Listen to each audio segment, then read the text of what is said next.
न भैले हमारे अंगना में उगले अजोरिया लाला न भैले हमारे अंगना में उगल अजोरिया।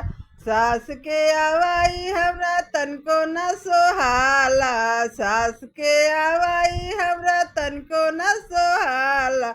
100 से ऊपर बुखार अंगना में उगले अजोरिया।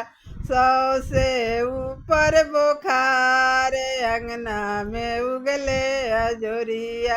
लाला न भैले हमारे अंगना में उगले अजोरी।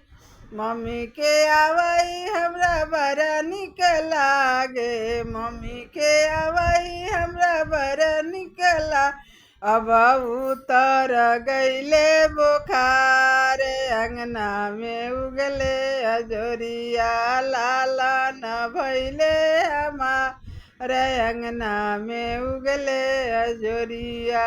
गोतिन के आवाई अति निक नहीं लागे, गोतिन के आवाई हमरा निक नहीं लागे।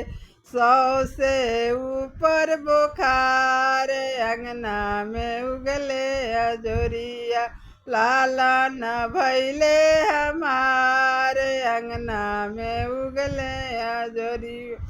भाभी के हवाई हमरा बड़ा निक लागे, भाभी के हवाई हमरा बड़ा निक लागे। अब उतर गईले बुखार अंगना में उगले अजोरिया।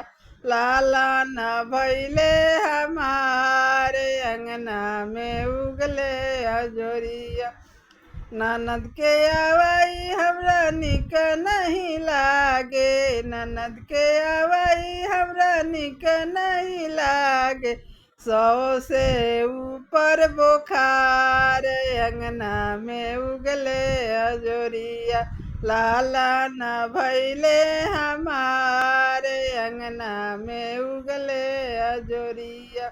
दीदी के आवाई हमरा बड़ा निक लागे, दीदी के आवाई हमरा बड़ा निक लागे। अब उतर गईले बुखार अंगना में उगले अजोरिया। लाला न भैले हमारे अंगना में उगले अजोरिया।